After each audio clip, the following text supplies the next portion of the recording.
आइए बच्चों, आज हम कक्षा 6 का साइंस लेसन 1 भोजन कहाँ से आता है पार्ट 2 के अंतर्गत अध्ययन करेंगे। पिछले पार्ट में आप लोगों ने जाना कि भोजन जो है अनेक जंतु हैं जो अनेक प्रकार से भोजन ग्रहण करते हैं, हम लोग भोजन ग्रहण करते हैं, भोजन के घटकों के बारे में पढ़ा। अब जो है हम पढ़ेंगे कि कुछ ऐसे भी भोजन होते हैं जो आप लोग उसको कच्चे भी ग्रहण कर सकते हैं, जैसे भून कर भी ग्रहण कर सकते हैं, जैसे चना है, अंकुरित चना हो गया, भीगा हुआ चना हो गया। इस तरह से ऐसे बहुत से ऐसे पदार्थों को हम दाल वाले पदार्थों को हम ले सकते हैं सामान्यतः। अब हम ये जानना चाहेंगे आगे कि जंतु क्या खाते हैं। जंतु क्या खाते हैं? जंतु क्या खाते हैं? तो हम जानते हैं कि जंतु जो है, आप लोग देखे होंगे कि अनेक जंतु जो अलग अलग ढंग के, जैसे गाय भैंस है तो भूसा है, खली है, चारा है, ये खाती हैं। और आप देखे होंगे कि जो कुत्ते हैं वो रोटी है, मांस है, ऐसे बिल्ली है, दूध है, मांस है, उसको खाती है। तो जंतुएं जो है क्या खाते हैं, इसी के बारे में। मुर्गी है तो वो जो है देखते होंगे कि छोटे कीड़े मकोड़ों को खाती है। छिपकली है तो छोटे कीड़े मकोड़ों को भी खाती है। तो ऐसे अनेक जंतु जो है उनके अलग अलग भोजन है, उनके अलग अलग प्रकार। तो भोजन के आधार पर हम उनको बांटने की कोशिश करेंगे। तो भोजन के आधार पर जो जंतु का बंटवारा होता है, भोजन के आधार पर जंतु के प्रकार,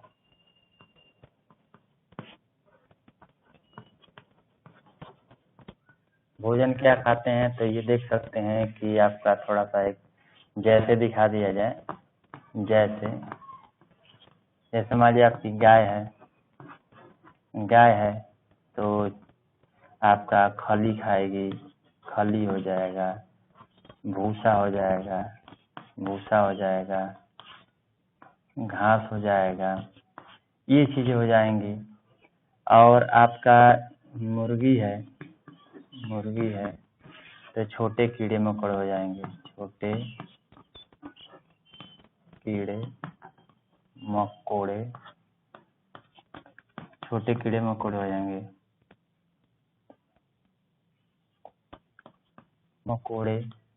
ये हो जाएंगे।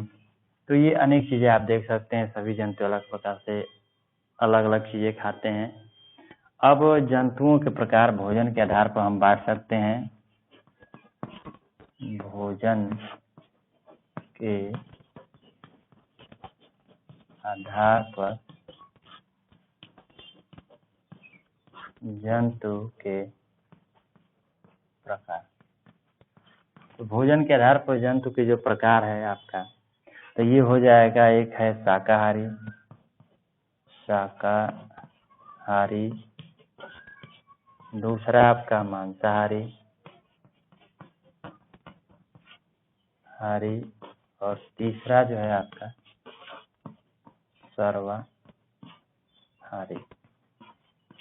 सर्वाहारी। शाकाहारी जैसे आपके गाय है, भैंस है, बकरी। इसी तरह मांसाहारी में आपके शेर है, बाघ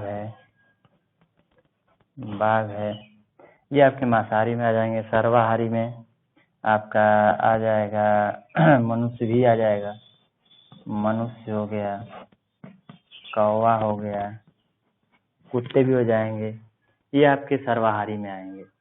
तो शाकाहारी किसे कहते हैं? तो जो जंतुएं पेड़ पौधों के उत्पाद को खाते हैं वे शाकाहारी कहलाते हैं। वे जंतु जो केवल दूसरे जंतुओं को खाते हैं मांसाहारी कहलाते हैं, और वे जो दोनों को खाते हैं वो आपके सर्वाहारी कहलाते हैं। ये आपके जंतुओं के प्रकार हो गए।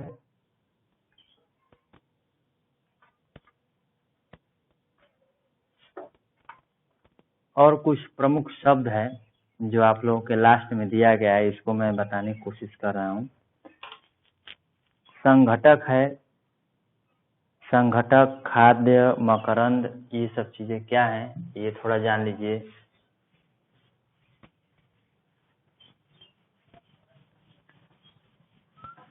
प्रमुख शब्द लास्ट में है आप लोगों के।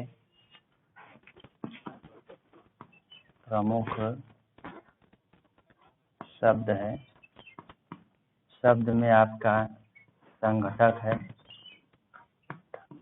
तो आपने पाठ में पढ़ा, तो भोजन के जो घटक होते हैं जिनसे भोजन मिलकर बना होता है वो संघटक कहलाते हैं। भोजन के जो अवयव हैं उसको हम संघटक कहते हैं। फिर दिया है दूसरा आपका खाद्य। खाद्य क्या है? खाद्य तो जो खाने योग्य पदार्थ होते हैं उन्हें हम खाद्य कहते हैं। तीसरा आपका दिया है मकरंद। मकरंद, मकरंद, मकरंद क्या है? तो मकरंद आपके फूलों का जो रस होता है, फूलों के रस को हम मकरंद कहते हैं। फूलों का रस हो गया आपका मकरंद। फिर आपका एक और प्रमुख शब्द दिया गया है अंकुरित बीज। तो ये तो आपके अंकुरित जो बीज हो गए चने का, वो अंकुरित बीज ही बोले जाएंगे जिसमें से अंकुरन निकल गया हो। एक है आपका, अब उसके बाद आपके शाकाहारी, मांसाहारी, सर्वाहारी ये दिए गए हैं। तो शाकाहारी, मांसाहारी, सर्वाहारी बता चुके हैं। आप लोग प्रयास कीजिए, कम से कम घर बैठे हैं तो आप 10-10 को शाकाहारी, मांसाहारी, सर्वाहारी का आप लोग एक तरह से एक्सरसाइज समझ के कीजिए, नाम लिखिए उनके। तो ये आपके हो गए। अगले हम अध्याय में, अब अगले पार्ट में हम आपका अध्याय खत्म हो चुका है। भोजन के बारे में पढ़ा आपने कि भोजन क्या है, और फिर उसके घटक के बारे में पढ़ा। फिर ये सबके पूरे मनुष्य ही है तो उसमें देखा जाए तो हर भारत के पूरे हिस्सों में आपके जो भोजन के जो खाने का जो तरीका है उनको, तो वो अलग अलग ढंग का है। ये हो गया। फिर आपके जंतुओं के बारे में देखा जाए तो जितने भी जंतु हैं वो अपने ढंग से जो है भोजन ग्रहण करते हैं, उनसे अपना पोषण करते हैं, तो उसके बारे में आप लोगों ने पढ़ा। फिर उसके बाद इसी के आधार पर भोजन को बांट भी दिया गया कि ये शाकाहारी है, ये मांसाहारी है, सर्वाहारी है। तो ये पाठ आपका समाप्त हुआ। अगले पार्ट में हम लोग नए अध्याय शुरू करेंगे। आपका अगला अध्याय। वीडियो देखने के धन्यवाद। प्रयास कीजिए पढ़ने का।